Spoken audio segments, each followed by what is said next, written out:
Ah, la 4L. Qu'on aime ou pas cette bouille si particulière, on s'accorde pour dire qu'elle fait partie de notre histoire. Elle a servi pour tous les usages et elle a conquis plus de 8 millions de clients en 31 ans de carrière. Aujourd'hui, ça fait aussi plus de 30 ans qu'elle s'est retirée. Mais portée par le succès de la nouvelle Renault 5, la 4 est également de retour. Alors, ont-ils bien fait ? Bon après Jérôme, elle a sa véritable identité, hein, cette R4. On retrouve même des liens de famille par rapport à l'ancienne 4L, notamment sur cette calandre là. Ouais, une calandre très plate. D'ailleurs, puisqu'on parle de la calandre, t'as vu, Renault a utilisé une seule pièce pour aller de part et d'autre de la voiture. Et je crois qu'elle fait 1,45 m. Alors je sais pas si en cas d'accident ça va pas coûter cher, mais ce qui est sûr c'est que chez Renault on en est très fiers. T'as vu, elle est illuminée, un peu comme le logo aussi, logo central. Ça c'est une première chez Renault, illuminer le logo. Alors, donc, fier du losange. C'est spectaculaire en tout cas.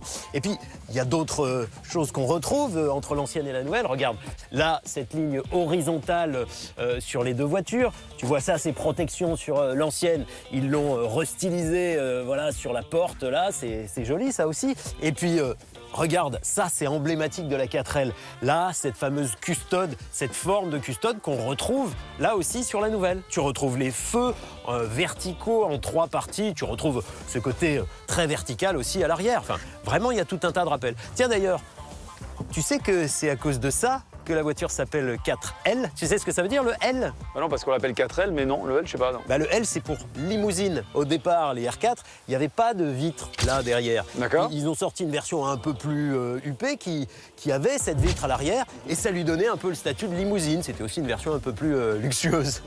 Dis donc, tu veux qu'on prenne le volant pour voir si c'est une limousine? Parce que j'ai l'impression que ça va te rappeler des souvenirs. Bah oui, c'était ma première voiture, exactement comme ça, la même couleur, tout. Et dans mes souvenirs, c'est pas vraiment une limousine.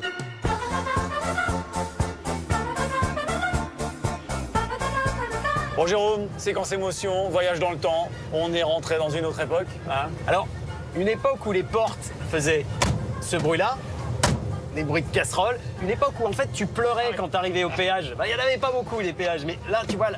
C'est pas des vides, c'est des meurtrières. La fenêtre meurtrière, puis en plus la nôtre elle est en bon état, elle glisse encore. Mais tu vois, il y en a certaines qui collissent plus. Puis c'était une époque aussi où il y a quelqu'un chez Renault qui avait trouvé pertinent de mettre le levier de vitesse là. Tu sais, pas en haut, là, au tableau de bord.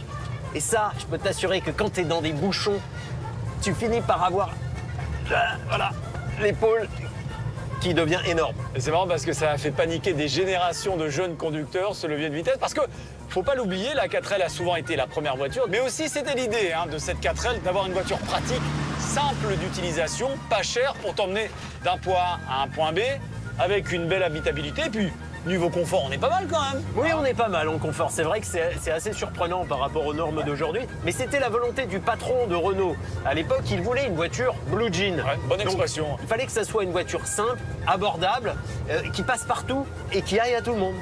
Eh ben, écoute, reste à savoir si la nouvelle R4 a gardé cette philosophie.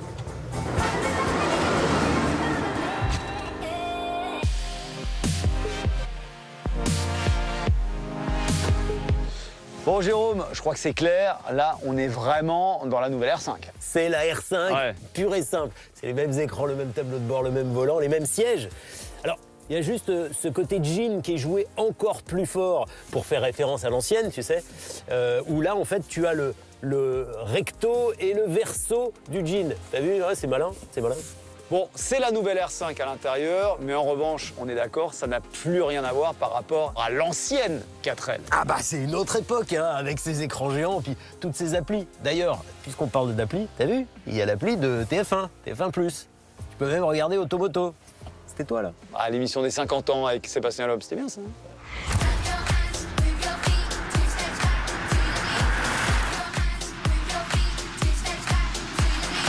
Bon Jérôme, en termes de confort et d'insonorisation, là aussi, la R4, ça n'a plus rien à voir avec l'ancienne 4L. Non, ça n'a plus rien à voir. C'était très bruyant, l'ancienne 4L. Là, c'est une voiture moderne avec tout ce que ça comporte de direction assistée, d'insonorisant, d'électronique, de mesures de sécurité. Enfin, c'est une voiture moderne.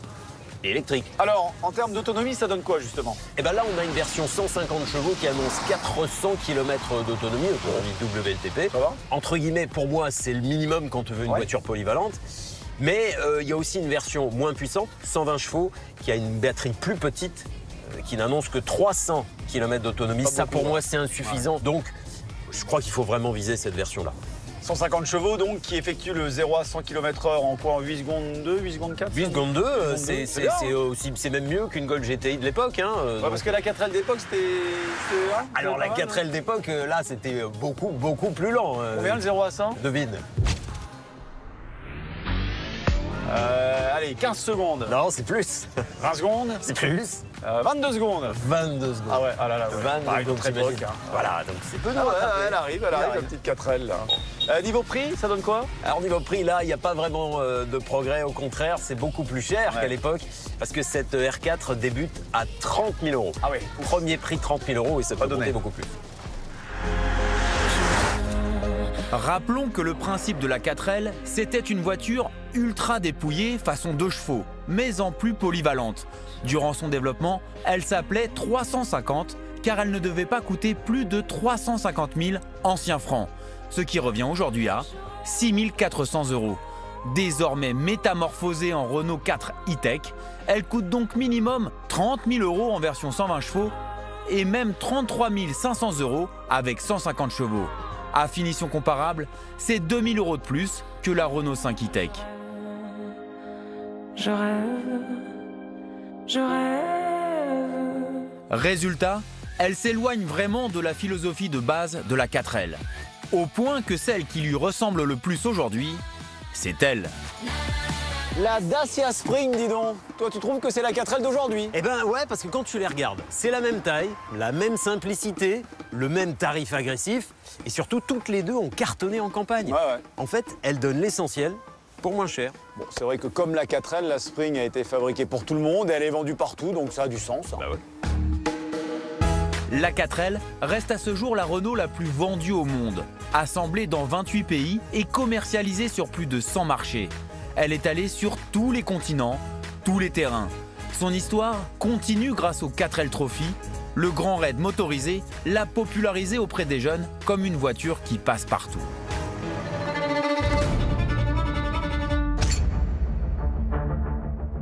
Bon, Jérôme, dis donc, on y pense. La vieille 4L, là, elle était un petit peu haute sur pattes. Alors, c'était pas un tout-terrain, mais en tout cas, c'était un tout-chemin. C'est pas un peu la même chose avec cette R4, là? C'est un SUV, en fait. Alors, c'est un SUV qui a même une garde au sol 1 cm de mieux, 1 cm de plus que le Renault Captur, le Renault Captur thermique. Donc, elle a 18 cm de garde au sol. Regarde, ça lui permet de grimper une bosse assez spectaculaire, comme tu peux la voir. On y va doucement. Et ça, c'est parce qu'elle a une bonne gueule de SUV avec un porte-à-faux très court à l'avant et à l'arrière. Donc elle a un bon angle d'attaque. Ça, c'est du vocabulaire tout-terrain, mais finalement, elle passe dans des endroits assez impressionnants. Bon, en revanche, on est d'accord, c'est une 2 roues motrices et c'est une traction. Hein. Oui, c'est une traction et ça reste une traction. À moins que Renault ne se décide à commercialiser ce concept R4 Savane 4x4 présenté il y a 3 jours et équipé de 4 roues motrices grâce à 2 moteurs électriques. Bon, en revanche, Jérôme, on n'ira pas au fin fond du désert avec cette nouvelle R4, on est d'accord? Parce qu'il y a quand même un truc qui fait la différence, c'est que l'ancienne 4L, elle pesait quoi, 700 kg? Ouais, c'était un poids plume, ça lui permettait de passer partout. Là, on a combien, là? 1400 kg, le double. Ouais, c'est énorme. Donc elle n'est pas faite pour ça non plus. Hein. Ça reste une voiture moderne faite pour la ville. Bon, alors si elle ne reprend pas complètement la philosophie de la 4L, c'est quoi l'idée de cette nouvelle R4? Eh ben, son but, moi, je crois que c'est de réussir là où une ancienne R4 a déjà tenté de réussir il y a bien longtemps. En 1963, la 4L a voulu devenir une reine des villes avec la version nommée parisienne. Une déclinaison plus chic, destinée aux femmes de plus en plus nombreuses à passer le permis. La chanteuse Sheila est même choisie comme marraine. Et c'était la plus chic à l'époque des 4L, hein, avec ce canage-là qui est peint, ou un tartan écossais. L'idée, c'était faire plus huppé, hein, exactement comme la nouvelle R4. Est-ce que dans cette nouvelle R4, il y a vraiment une qualité qu'on avait dans les anciennes 4L, Jérôme? Une qualité objective, il y a ça. Ah, le fameux haillon. Eh, c'est une révolution à l'époque, hein. D'ailleurs, on n'appelait pas ça un haillon, on appelait ça la porte de service. Et ça, on retrouve ça sur la nouvelle. Et on le retrouve sur la nouvelle Bon, il est électrique, Forcément. mais tu vois, ça descend très très bas là. Et ben c'est la même chose. On est à ça du sol, tu vois, c'est rien du tout. Comme il est très très bas, bah, quand tu dois charger un pack d'eau, bah, tu as moins à monter. Là, regarde, tu as un petit logement pour ranger les câbles qui s'ouvre en 2 parties. Il fait 100 litres de plus que la R5, dont il partage la plateforme. Donc là, c'est vraiment quelque chose de bien. Et si je m'installe aux places arrière, viens voir. Là aussi, il y a plus de place que dans la R5. Ouais. Toujours la même plateforme, mais plus d'espace. Le défaut, c'est que comme il y a les batteries en dessous, hein, c'est une voiture électrique, on est un peu, tu vois, T'as les genoux un peu hauts. les quoi. genoux sont un peu hauts, exactement. Mais tu as plus de place aux jambes, tu as un petit peu plus de place aux pieds, même si c'est pas encore idéal. Mais regarde, il y a encore un autre truc.